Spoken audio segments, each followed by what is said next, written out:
Salut, c'est Florent et bienvenue sur le vodcast du coup des nouveaux rentiers puisqu'aujourd'hui c'est encore une fois en audio et en vidéo.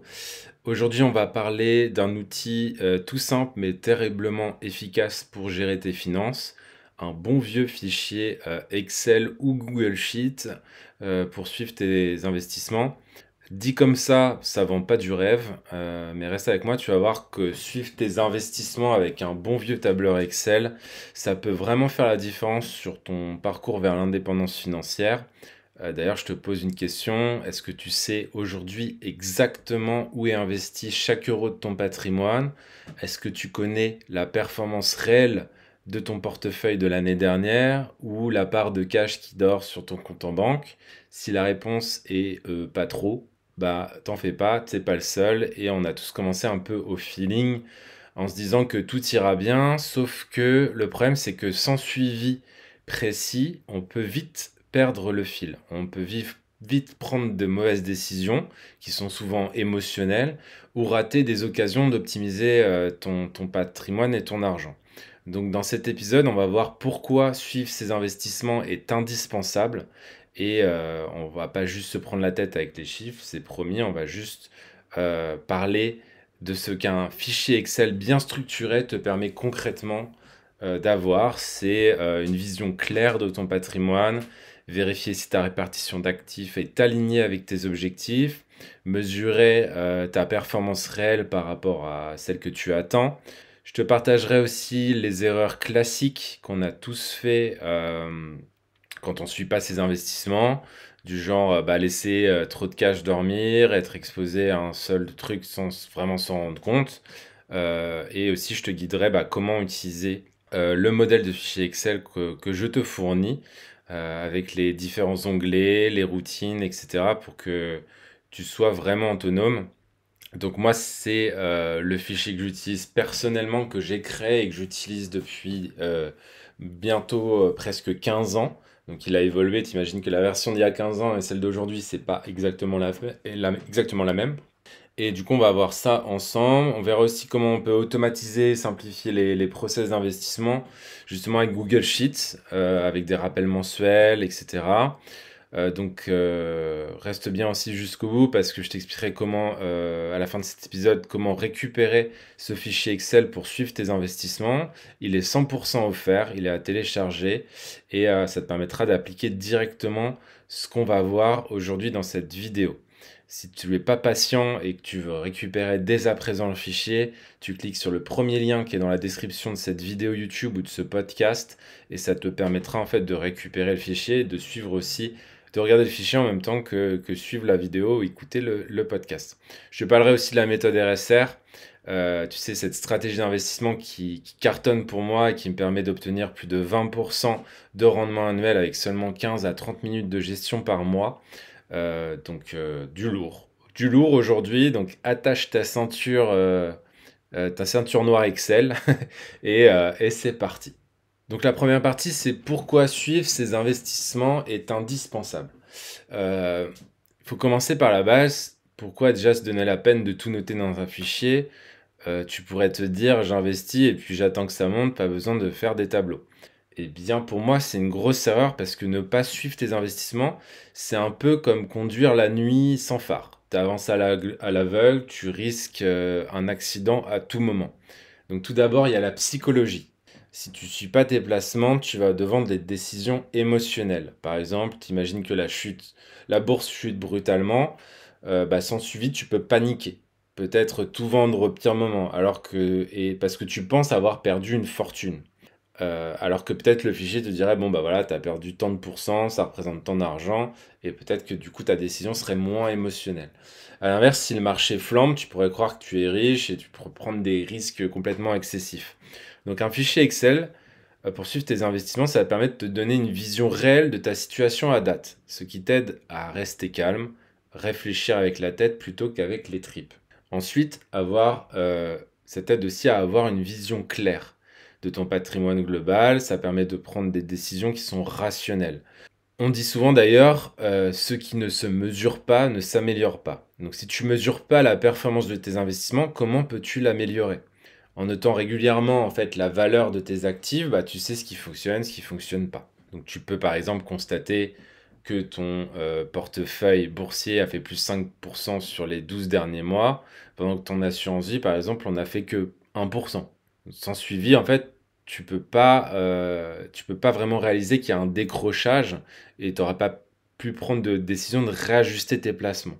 Donc il y a ça aussi à prendre en compte sur le suivi qu'on peut faire avec un fichier Excel. Un dernier point aussi, c'est qu'il y a la question de la mémoire et de la clarté. Personne n'a une mémoire parfaite de tous ses comptes et investissements. Donc tu peux facilement oublier un vieux PL qui traîne quelque part, sous-estimer combien de cash tu as vraiment de côté. Donc en mettant en fait tout ça dans un fichier, bah, tu sais exactement où en est ton argent et où et sur quel support elle est. Donc c'est quand même ultra assurant. Ça évite de mauvaises surprises, de dire ah tiens j'avais oublié que j'avais emprunté 5000 euros à mon oncle, par exemple. Et tout est écrit en fait. Et que, si tu regardes ça une fois par mois, bah, tu sauras exactement quoi faire. Donc pour moi, vraiment, suivre tes investissements, c'est indispensable si tu veux rester maître du jeu de la bourse et de l'investissement à long terme. Donc c'est toi qui contrôles ton argent et c'est pas l'inverse. Tu gagnes en sécurité, finis le stress de se demander bah, où j'en suis, en efficacité parce que tu peux ajuster ta stratégie en connaissance de cause et une fois que tu auras pris l'habitude d'utiliser ton fichier Excel et de suivre tes investissements chaque mois, tu pourras plus t'en passer. Moi, c'est un peu comme si je jouais euh, au Monopoly un petit peu tous les mois et ça sera ton petit rituel pour piloter tes finances vraiment comme un professionnel le ferait. Donc, important de suivre tout ça. Donc concrètement, ce qu'un fichier Excel bien structuré permet de faire. On va voir ce que ça peut t'apporter finalement au quotidien. En fait, moi je vois ça comme un tableau de bord pour ton patrimoine. Au lieu en fait d'avoir des infos éparpillées, tu as un bout sur ton appli bancaire, tu as un bout sur ton courtier en bourse, tu as un bout dans ta tête, bah là en fait tu as tout au même endroit présenté de façon claire. Donc ça te donne une vision globale de ton patrimoine. D'un seul coup d'œil, tu vois la valeur totale de ton patrimoine et sa composition. Par exemple, tu peux te rendre compte que tu as, je sais pas, 100 000 euros, dont 50 000 euros en bourse, 30 000 euros en immobilier, peut-être des SCPI, 15 000 euros d'assurance vie en fonds en euros et 5 000 euros sur ton livret bancaire, par exemple. Donc ça, c'est la photo à ton instant T. Ça te permet d'avoir une vision globale. C'est hyper important parce qu'il y a beaucoup de gens qui savent pas en fait exactement combien ils ont et où. Avec un fichier, bah, tu n'as pas d'excuse, tu sais exactement comment c'est foutu. Donc ça, c'est le premier bénéfice concret d'avoir un fichier. Deuxième intérêt, c'est que on peut regarder la répartition cible et la répartition actuelle. Un bon fichier te permet en fait de définir ton allocation cible de tes investissements et de comparer en temps réel avec ce que tu as réellement. Par exemple, tu t'étais fixé comme objectif d'avoir 60% d'actions, 20% d'immobilier et 20% d'obligations. Et ton tableau, en fait, il va te calculer ta répartition actuelle. Et là, tu réalises que, en fait, tu as 75% d'actions, 15% d'IMO et 10% d'obligations. Donc, en fait, grâce à ce suivi, tu vois exactement comment tu es déséquilibré par rapport à tes plans et ta stratégie d'investissement. C'est un peu comme un GPS qui te dit recalcule l'itinéraire. Si tu t'éloignes trop de la route, en fait. Donc ça, c'est aussi un point hyper important, notamment sur la partie stratégique de l'investissement en bourse long terme. Un autre bénéfice, ça va être de suivre la performance réelle vs la performance attendue. Bah, tu peux suivre, en fait, avec un bon fichier comme celui que je te montrais tout à l'heure, tu as la performance de ton portefeuille et tu sais donc, globalement combien tu gagnes tous les mois, tous les trimestres, tous les ans. Et tu vas pouvoir te comparer à un objectif que tu te serais fixé ou à un indice de référence comme, je sais pas, le CAC 40 ou le SP 500. Je te donne un exemple, si tu visais 8% de rendement annualisé, et puis qu'en rentrant tes données, bah, tu vois qu'en fait, tu es autour de 5% annuel, bah, ça te donne un signal d'analyser pourquoi. Pourquoi tu as que 5%? Est-ce que c'est parce que tu as trop de cash qui rapporte rien? Est-ce que parce que c'est une des poches d'investissement que tu as qui a sous-performé? Par exemple, les cryptos ont plombé la performance cette année. Ou au contraire, si tu dépasses ton objectif, tu pourras te dire, bah voilà, ça y est, j'ai dépassé mes 8 à 10% annuels, donc c'est super, c'est un bon point et ça veut dire que je vais dans la bonne direction. Donc moi, c'est comme ça, notamment que j'ai réussi à passer d'un rendement de 3-4% à dépasser les 20% annuels avec ce suivi. Parce que le problème, c'est que si tu le suis pas, tu sais pas combien tu fais. Et si tu sais pas combien tu fais, tu peux pas ajuster, en fait. Un autre avantage, c'est de suivre les flux et notamment les progrès. Donc, le fichier que je vais te montrer, bah, ça te permet de t'aider à distinguer en fait de s'il vient de tes apports personnels, parce que souvent en fait les courtiers en ligne ils vont te calculer des pourcentages, mais c'est biaisé parce que des fois ça prend en compte. euh, Par exemple, tu as versé 5 000 € sur le compte et puis ils vont me prendre comme si c'était du bénéfice ou de la perte, alors qu'en fait c'est juste de l'apport en trésorerie. Donc nous, ce qu'on veut mesurer, c'est la performance du marché. Et ça, en global, il n'y a rien qui te le fait. Donc le fait d'avoir tout centralisé comme ça dans un fichier, ça va te permettre en fait de suivre tout simplement ta renta et prendre en compte aussi les apports de trésorerie ou les retraits de trésorerie que tu pourrais faire en bourse. Par exemple, si ton patrimoine passe de 100 000 à 110 000 en un an, est-ce que c'est parce que tu as épargné 10 000 que tu as mis de côté et que tu as rajouté? Ou est-ce que c'est vraiment tes investissements qui ont généré 10%? Donc, la différence, elle est énorme à la fin dans le calcul. C'est ça qu'il faut prendre en compte. Donc, bah, dans le fichier, tu pourras vraiment voir que tu as rajouté, par exemple, 5 000 € d'épargne et puis que le reste, en fait, les 5 000 € de gains, en plus, c'est la bourse qui les a générés. Donc, tu sauras que tu as fait 5%. Donc c'est super aussi de voir un peu ces petites touches d'ajout d'épargne mensuelle et puis la rentabilité au bout du compte. Ce qui est important aussi, c'est de laisser travailler l'argent sur le long terme pour faire profiter des intérêts composés. Donc ça va être à la fois un mix entre les gains que tu vas faire en bourse, mais également cet aspect d'intérêt composé. Donc là, tu vois pas si tu es sur le podcast, mais tu iras voir sur le fichier en direct en téléchargeant le fichier.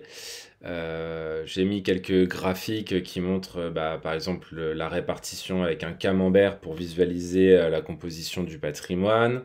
Une évolution avec une courbe qui te montre la progression de ton patrimoine et qui se compare avec un indice de référence. Et ce truc de la comparaison entre la répartition cible, ce qu'on aimerait avoir. Par exemple, dans cet exemple, on a 57% alors qu'on en veut 70%. Donc le fichier identifie qu'il manque 13% de patrimoine. Et dans ce cas présent, il identifie qu'il manque 1 300 € dans cette case action pour arriver à l'équilibre qu'on veut des 70%. Donc ça va vraiment te permettre d'avoir un vrai pilotage de ton patrimoine une fois par mois, et ça fait partie notamment de la routine mensuelle à laquelle arrivent toutes les personnes que j'accompagne, et c'est le but en fait de cet accompagnement, c'est à la fois d'utiliser la méthode RSR dont tu as peut-être déjà entendu parler sur ce podcast, mais aussi de créer sa propre stratégie d'investissement et d'avoir une routine mensuelle claire. Donc ça, c'est des points.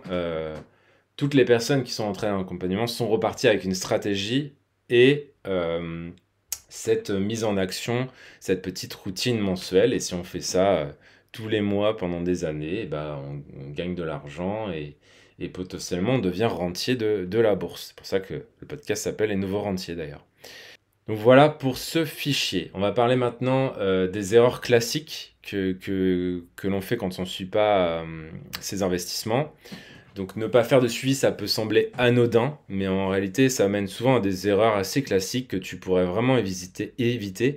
Je vais te raconter quelques pièges dans lesquels on tombe facilement sans tableau de bord pour nous guider. Premier piège, trop de cash qui dort. Donc ça, c'est probablement l'erreur numéro un. On laisse de l'argent stagner sur un compte courant, sur un livret A, par flemme ou par oubli d'investir. Et sans suivi, en fait, tu réalises pas forcément que 10 000 € qui dorment à 2,4% d'intérêt, ce qui sont les intérêts du livret A en ce moment, et que tu laisses ça poireauter pendant 5 ans, 10 ans, et en fait, tu te dis, bah, j'ai pas assez investi en bourse. Donc, un fichier va faire ressortir ce cash inutilisé noir sur blanc et la proportion qu'il prend. Et tu verras clairement, bah, j'ai X% de mon patrimoine en liquidité. Et si ce pourcentage est bien au-delà de ce que tu souhaites, bah, par exemple, tu voudrais 5% de cash, puis en fait, tu en as 20, bah, c'est le signal qu'il faut passer à l'action, investir une partie de ce matelas qui rapporte rien, par exemple en bourse, ou mettre ça dans un apport, dans un investissement immobilier, par exemple. Donc sans ce rappel mensuel tous les mois, tu vas avoir vite fait de procrastiner en fait et de laisser traîner le truc pendant des années. Donc c'est aussi ça, à ça que ça sert de suivre, c'est que ça va te mettre un peu la tête dans le caca, si je puis dire, tous les mois et à force de le voir, bah, tu vas finir par passer à l'action parce que ça va te saouler. Deuxième erreur, c'est que on va souvent sous-exposer à certains actifs, ou surexposer d'ailleurs. L'inverse existe aussi. Donc en fait, parfois on pense par exemple être diversifié, mais le manque de suivi fait qu'on passe à côté de certaines classes d'actifs. Par exemple, tu dis vouloir investir un peu dans l'immobilier, mais si tu ne suis pas, tu peux te retrouver pendant des années avec 0 € dans l'immobilier parce que tu as reporté ce projet et puis tu fais jamais rien. Ou bien tu pensais avoir suffisamment d'actions à l'international et puis en fait ton fichier il te dit que tu as 90% de ton portefeuille qui est en actions qui est sur le CAC 40. Donc c'est comme ça que tu vois les anomalies en fait. Et sans suivi, bah, en fait tu restes dans de l'approximation et avec un fichier tu peux pas te cacher. Tu peux pas cacher la réalité, c'est écrit noir sur blanc. À l'inverse, la surexposition, c'est souvent volontaire, hein. Tu peux t'en rendre compte. Tu peux en fait, sans t'en rendre compte, être trop exposé à un seul placement. Par exemple, tu accumules plusieurs comptes avec des fonds en euros un peu partout, avec 3 assurances-vie, un PER, un PE, je ne sais quoi. Et au final, en fait, si tu fais la somme de tout ça, tu découvres que 70% de ton patrimoine investi est sur un fonds en euros. Alors le truc de fonds en euros, c'est que c'est un placement qui est effectivement très sécurisé à capital garanti. Par contre, c'est absolument pas rentable. C'est-à-dire qu'avec un fonds en euros, aujourd'hui, tu fais moins qu'un livret A. Donc si tu as 70% de ton patrimoine qui est sur un truc qui performe zéro, proche de zéro, en dessous de l'inflation, bah, tu as très peu de chances de t'enrichir. À l'inverse, si tu mets plus sur des poches en actions, des poches en or, des poches en crypto, bah là, tu vas pouvoir commencer à démarrer quelque chose avec ton patrimoine. Ou bien, un autre exemple, tu te rends compte que tu as acheté des actions de différentes entreprises, mais en fait, elles sont, par exemple, toutes du même secteur. Par exemple, le luxe, ou alors pas du tout diversifiées en étant que sur l'Europe, par exemple. Donc, sans ton fichier, tout ça, tu peux pas avoir un suivi clair et ça va être difficile d'avoir ce recul qui va te permettre de prendre des décisions. Et on se fait facilement piéger par cet effet parce que tu es sur Internet, tu vois telle ou telle opportunité, donc tu y vas. Et puis en fait, tu ouvres plein de petites enveloppes à droite, à gauche. Ça te donne l'impression d'être diversifié. Et en fait, en mettant tout ça en commun, tu te rends compte que pas du tout. Un point, erreur classique des débutants ou de ceux qui suivent pas leur performance, c'est de ne pas penser à rééquilibrer ton portefeuille. Le rééquilibrage, c'est le fait de ramener ta répartition d'actifs à ta cible de départ. Par exemple, si les actions, elles ont beaucoup monté, elles vont peut-être passer, je sais pas, de 50% à 60% dans ton portefeuille global, et ça peut être trop par rapport à ton profil de risque. Si ton objectif c'est d'avoir 50%, et ben à la fin de l'année, si tu en as 60, et ben tu vas pouvoir rééquilibrer. Si tu sais que tu as 60, si tu ne suis pas et que tu sais pas, tu vas pas pouvoir rééquilibrer. Donc ça, c'est aussi ce que te permet de faire un bon fichier Excel, c'est de pouvoir faire des rééquilibrages au moins annuels. Et ça t'évitera aussi, ça te permettra de provisionner tes gains et d'anticiper de prochaines crises. Et l'équilibrage, sur les analyses que j'ai pu faire en tout cas, améliore considérablement le risque et le rendement. Donc, euh, donc voilà, intéressant et primordial même de faire des équilibrages au moins à l'année. Moi, je recommande pas en dessous de l'année. Une fois par an, c'est bien. Franchement, les différents calculs et backtests que j'ai pu faire montrent qu'un équilibrage annuel, c'est amplement suffisant pour avoir des bonnes performances. Dernier point qu'on ne suit pas en général, c'est d'ignorer l'impact des frais des mauvais choix qu'on peut faire. Donc par exemple, si tu as une assurance vie avec 3% de frais annuels, mais tu calcules jamais la performance nette, bah tu réaliseras pas que en fait tu perds de l'argent par rapport au marché. Encore une fois, c'est en te comparant au marché que tu vas voir aussi si tu es dans la bonne direction ou pas. Donc un suivi assez attentif. On ne parle pas de regarder tous les jours, hein, encore une fois, on parle de regarder une fois par mois. Ça te mettra en lumière ce genre de fuite dans ton rendement. Et la même chose, par exemple, pour un investissement locatif qui te rapporte moins que prévu à cause des charges, etc. Si tu fais pas tes comptes à l'année, tu pourras te dire que en fait ça passe, ça va, alors qu'en réalité le rendement il est très décevant et tu devrais peut-être vendre ce bien immobilier.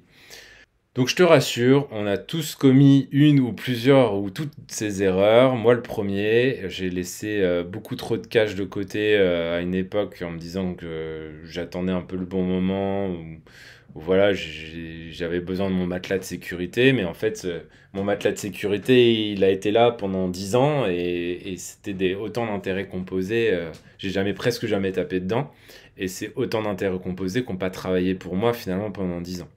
Donc c'est ça la bonne question qu'il faut se poser aussi par rapport au matelas de sécurité. Moi, ce que je dis souvent à mes élèves, c'est pense à ce qui peut t'arriver de pire. Changement d'une voiture, changement de certains gros électroménagers, changement d'une toiture, frais de ravalement en copro. Voilà, essaye de créer, d'estimer le budget si il se passe le pire. Tu mets ça de côté et après le reste tu peux potentiellement l'investir. Après, c'est aussi un montant avec lequel toi tu es confortable et tu dors bien la nuit. Donc on a tous des montants différents. Moi je le vois pas en montant en valeur absolue, je le vois en pourcentage de mon patrimoine net. Donc moi, je laisse entre 4 et 7% de mon patrimoine net en livret, en cash accessible. Donc ça peut être sur des livrets A, mais aujourd'hui mon PEA il a plus de 5 ans, donc ça reste aussi du cash accessible. Donc je dépasse largement cette somme-là finalement. Donc voilà, maintenant qu'on a vu, j'ai essayé de te montrer, te convaincre de l'utilité de la chose. On va voir comment passer à l'action avec le fameux fichier Excel.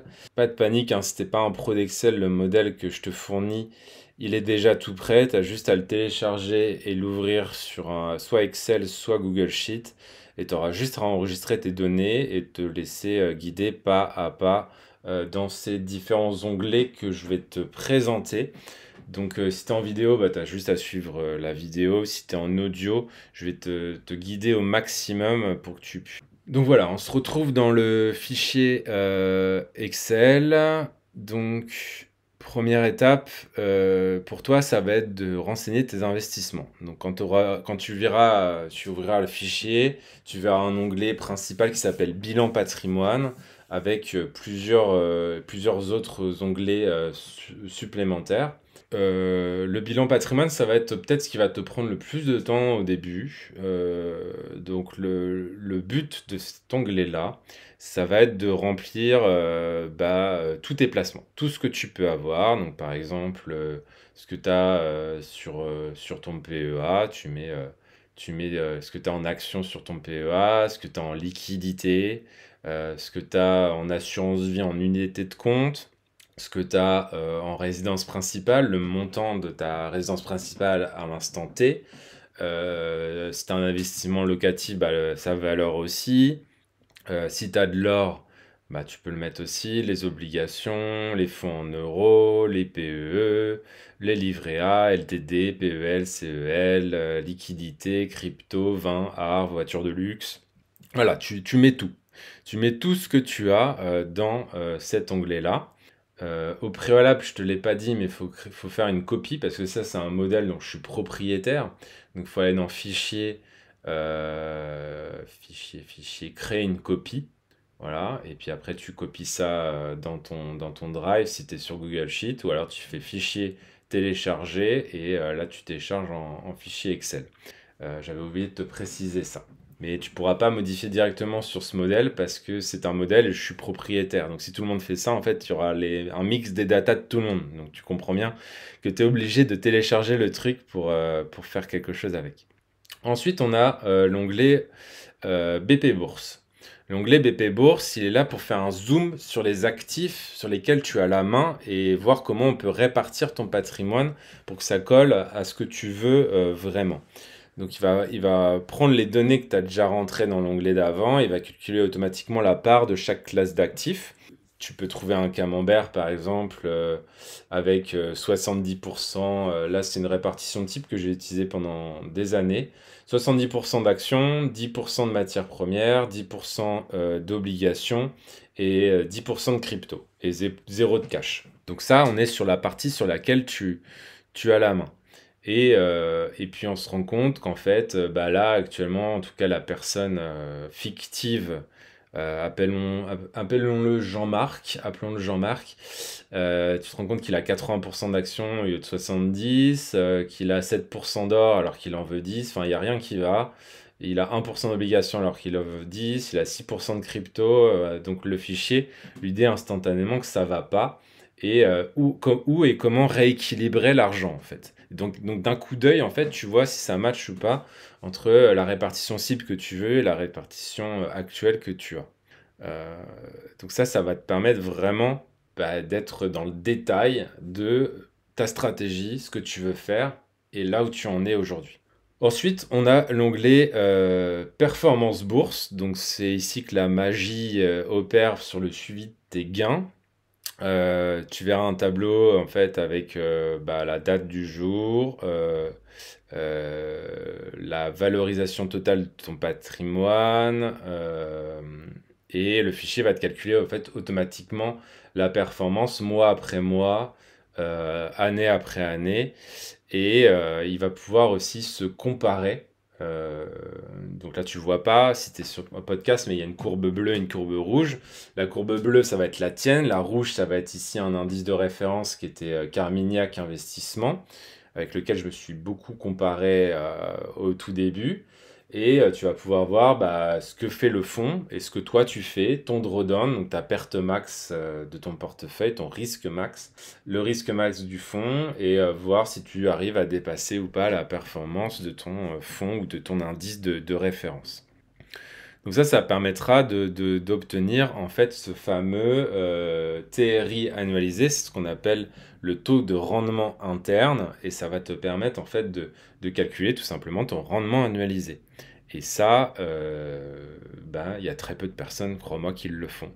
Et si tu le fais pas, tu sais pas où tu vas, tu sais pas quelle performance tu vas avoir, et tu sais pas comment ajuster en fait, parce que tu n'as pas de vision claire de ce que tu fais.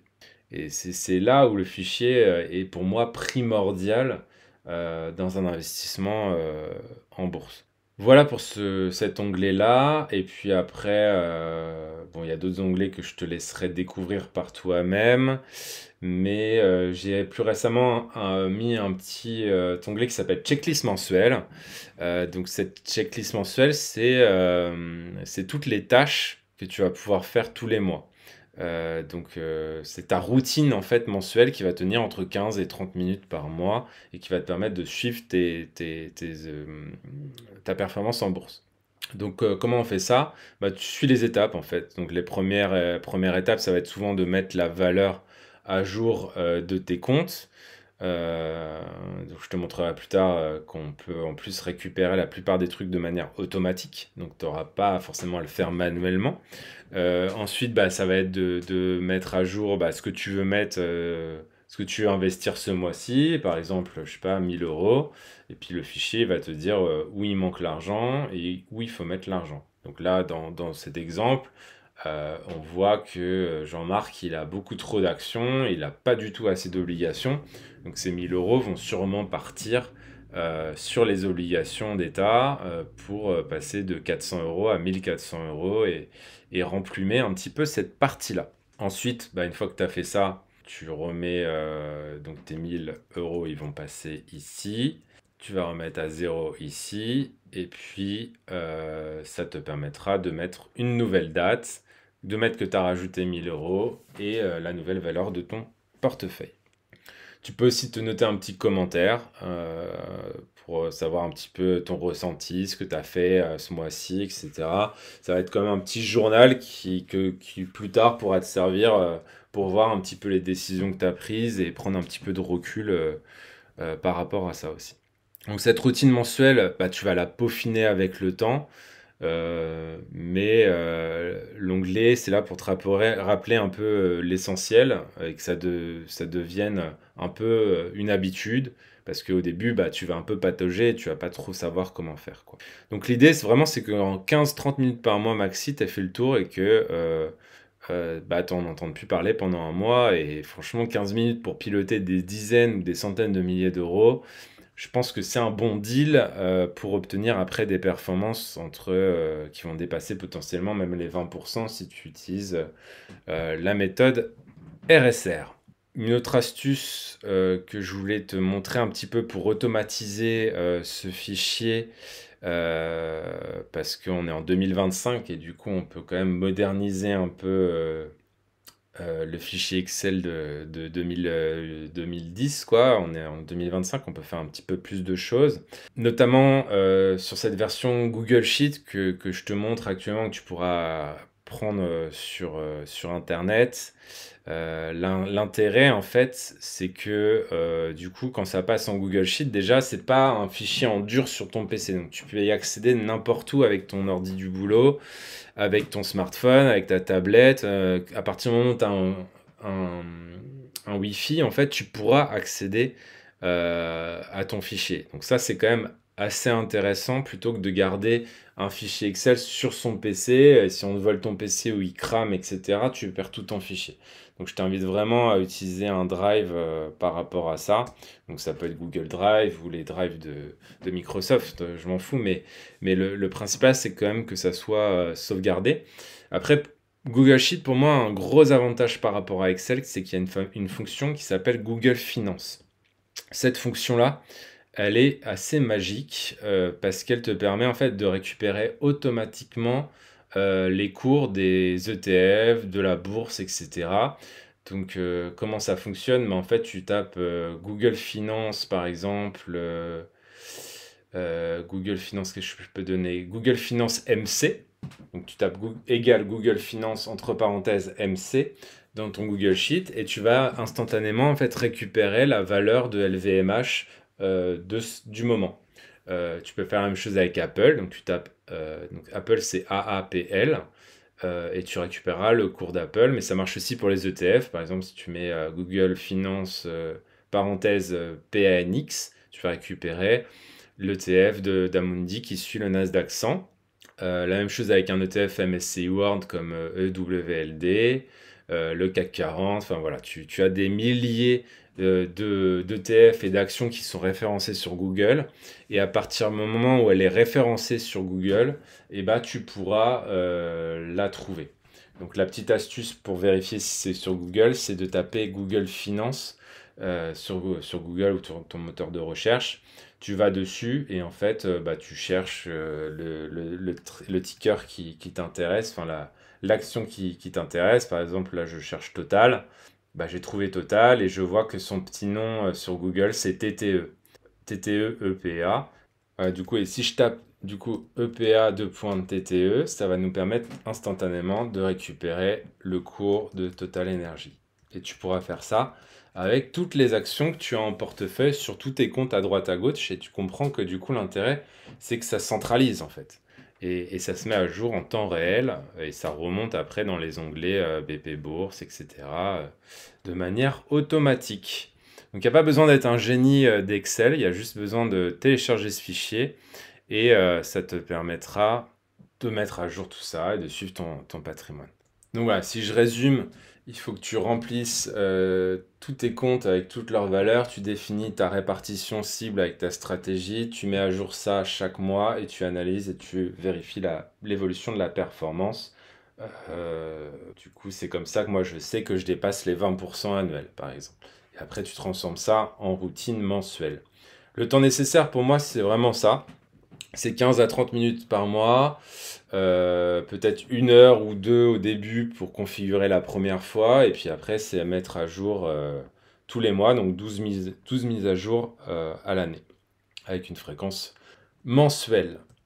Donc ensuite, bah, le but, c'est de créer une discipline autour de tout ça, parce que tu peux avoir le meilleur fichier du monde si ça sert à rien si tu l'ouvres toutes les 36 de mois. Donc pour ça, je te conseille de fixer un rendez-vous.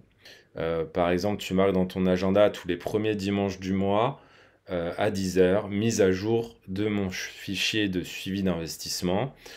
Tu peux mettre aussi une alerte sur ton smartphone, sur Google Task. Comme ça, en fait, tu peux pas oublier. Moi, j'aime bien Google Task parce qu'en fait, si je fais pas, alors par un agenda, tu vois, le problème de mettre dans un agenda, c'est que si tu le fais pas, bon bah, l'agenda, ça passe, tu vois, puis après tu le vois plus. Si tu fais une Google Task ou n'importe quelle tâche, bah en fait, tant que t'as pas validé la tâche, elle est là. Donc ça t'obligera à un moment, tu te diras, ah, j'en ai marre de voir cette tâche et je vais la faire. Donc moi, c'est vrai que je fonctionne pas mal. Je fonctionne plus en Google Task que en calendrier pur, en fait. Comme ça m'évite d'oublier. Et enfin, ça, je l'oublie pas, mais pour d'autres choses liées à mon activité, ça me permet de ne pas oublier de faire des choses parce que je vois depuis quand la tâche elle est là et depuis quand j'aurais dû la faire et je finis toujours un moment ou un autre pour la faire. Pour que ça soit un peu moins chiant, bah, tu peux te faire un petit rituel, tu te prépares un petit café, tu te mets une petite musique de Hans Zimmer par exemple, et puis tu remplis tranquillement ton fichier, c'est ton petit moment à toi. Mais si tu fais ça une fois par mois pendant des années, crois-moi, ça fera une sacrée différence dans ton patrimoine. C'est ce que j'ai fait pour moi, c'est ce que je mets en place vraiment avec toutes les personnes que j'ai aidées jusqu'à présent. J'ai aidé plus de 150 personnes. Et le maintien de cette discipline mensuelle, ça devient essentiel. Parce que tu peux avoir toutes les connaissances du monde, si tu viens pas foutre le nez dedans au moins une heure par mois, enfin 30 minutes par mois, et ben ça marchera pas. Si t'aimes la tech et que t'es un peu geek aussi, il y a des outils comme Zapier ou Make qui vont te permettre de peut-être de récupérer des choses encore de manière encore un peu plus automatique. Ça, je ne l'ai pas forcément intégré au fichier, mais il y a vraiment beaucoup de choses qui sont faisables aujourd'hui avec tous les outils d'automatisation et puis l'intelligence artificielle qui s'envolent. On a peut-être le moyen d'aller encore un peu plus loin dans l'automatisation de ce fichier, mais là, actuellement, vraiment, ça te prend 15-30 minutes par mois, grand maximum dans l'état actuel. Peut-être qu'en mettant quelques automatisations en plus, tu peux passer à 10 minutes, mais bon, il y a un temps qui est de toute façon incompressible à un moment. Donc voilà, tu peux mettre aussi des virements automatisés, des directions, voilà. Tu peux automatiser un petit peu plus, mais là, tu as déjà une bonne base sur laquelle travailler. Moi, c'est le fichier vraiment que j'utilise tous les mois pour moi. Donc on arrive un peu à la fin de cet épisode. Donc déjà bravo si t'es resté jusqu'au bout, c'est que t'es motivé dans la reprise de ton patrimoine. J'espère que ça t'a donné envie d'utiliser soit ce fichier que je te propose aujourd'hui, soit de te créer ton propre fichier Excel pour suivre tes investissements. Tu verras une fois que c'est en place, c'est que du positif, c'est plus de visibilité, c'est moins de stress et au final c'est de meilleures décisions pour faire fructifier ton argent. Donc si cet épisode t'a plu, t'as été utile, abonne-toi à la chaîne YouTube, abonne-toi au podcast des nouveaux rentiers pour pas rater les prochains épisodes. N'hésite pas aussi à laisser une note 5 étoiles si tu es sur Apple Podcast ou Spotify. C'est ce qui m'aide le plus pour faire connaître le podcast à d'autres futurs rentiers en devenir. Partage l'épisode autour de toi. On a tous un ami qui mérite un petit coup de pouce pour mieux gérer ses finances. Donc pense à cet ami. Et puis appel à action un petit peu spécial aujourd'hui, donc c'est que tu peux télécharger tout ce que je viens de te dire là, aujourd'hui, tu peux l'appliquer directement en téléchargeant le fichier que je t'offre, que j'ai mis des heures et des heures à faire. Je te l'offre aujourd'hui complètement gratuitement. Tout ce que tu as à faire en fait, c'est de cliquer sur le lien qui est sous la vidéo ou sous le podcast, dans la description du podcast. Tu rentres ton mail pour que je t'envoie en fait le lien qui te permettra d'accéder à ce fichier Excel. Donc voilà, c'est quand même un beau cadeau. Je pense que c'est quelque chose que je pourrais faire payer à plusieurs centaines d'euros. Et aujourd'hui, bah, pour te remercier quelque part d'avoir suivi la vidéo et d'avoir suivi tout ce podcast, bah, je te l'offre. Donc ça te fera gagner un temps fou puisque tu repartiras pas de zéro, tu partiras de cette base et s'il te plaît pas, tu pourras faire des petites motifs, mais au moins tu repartiras pas de zéro pour avoir ton petit fichier Excel. Si tu veux aller encore plus loin aussi dans l'optimisation de tes investissements, bah, je t'invite à découvrir la méthode RSR. C'est une méthode que j'ai créée, donc je parle souvent parce qu'elle me permet d'obtenir aujourd'hui plus de 20% de rendement annuel en seulement quelques minutes de gestion par mois. Pour en savoir plus sur cette méthode RSR, tu as aussi une masterclass qui est complètement offerte dans la description, dont le lien est dans la description de ce podcast, de ce vodcast. Donc, je t'invite à cliquer sur ce lien si ça t'intéresse ou à taper méthodersr.com si tu veux en savoir un petit peu plus sur cette méthode. Pour moi, c'est le complément parfait parce qu'avec la méthode RSR, tu as la stratégie. Là, le fichier te permet de créer ta stratégie et de la suivre. Encore faut-il avoir une stratégie qui est gagnante. Et au moins, avec la méthode RSR, bah, c'est la stratégie que moi j'utilise depuis 15 ans pour moi, qui est hyper rentable. Et bah, si tu as le combo fichier plus méthode, et bah, tu peux faire que des bons résultats, ou faire aussi bien que moi en tout cas. Merci, merci d'avoir vu ou écouté jusque-là. Maintenant, c'est à toi de jouer. Télécharge le fichier, jette un coup d'œil à la masterclass si ce n'est pas déjà fait. Mais le plus important surtout, c'est de passer à l'action. Donc, passe à l'action. Tu as passé peut-être une demi-heure, trois quarts d'heure à regarder cette vidéo aujourd'hui. Donc, prochaine étape, c'est pas de passer à la vidéo ou au podcast d'après, mais de prendre un petit temps de pause. Prends la prochaine demi-heure, télécharge le fichier, rentre tes datas dedans, amuse-toi, voir un peu où t'en es, etc. Et mets en application tout ce que tu viens d'apprendre dans cette vidéo aujourd'hui. On se retrouve à très vite pour un nouvel épisode. D'ici là, porte-toi bien et bons investissements. Ciao, ciao, ciao!